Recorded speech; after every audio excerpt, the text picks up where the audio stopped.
l'univers juridique est un langage à lui tout seul. Il faut bien comprendre ce qu'est le droit.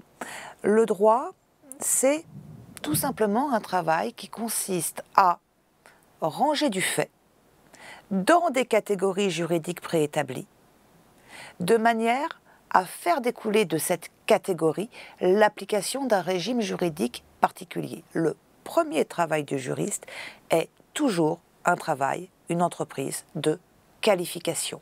Parce que le fait de ranger tel événement dans telle catégorie juridique va déterminer la nature de la réponse qu'on apporte à cet événement.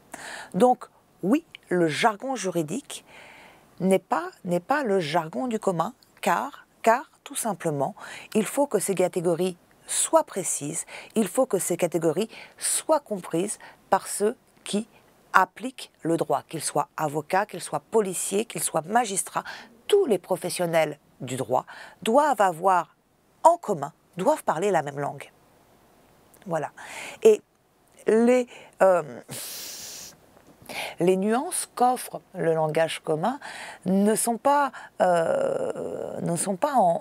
en nombre suffisant pour faire état de toutes les subtilités, de toutes les nuances que l'on trouve sur le terrain des qualifications juridiques. Mais alors j'inverserai la question, pourquoi une telle complexité du langage juridique et pourquoi la population ne se familiariserait pas avec ce langage juridique. Il y a en droit une rigueur dont on ne peut pas faire l'économie. Mais ce langage n'est pas un langage savant. Le fait de dire que ce qu'on qualifie de crime dans le langage commun est en réalité, dans le langage juridique, l'homicide volontaire. Le fait de dire que le fait de ne pas confondre acquittement et non-lieu du juge d'instruction, des choses comme ça.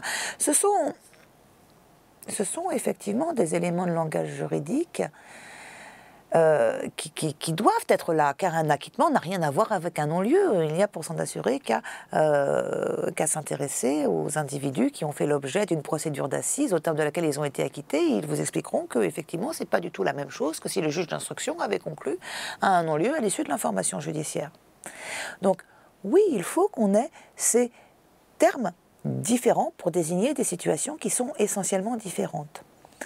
Néanmoins, il me semble que ce qui est regrettable, ce n'est pas tant cette complexité que le fait que l'opinion ne soit pas familiarisée avec cette complexité et qu'on ne retrouve pas aujourd'hui dans les médias en France un souci d'explication et de vulgarisation de ce que désignent les mots que pourtant on emploie chaque jour dans les chroniques policières et judiciaires.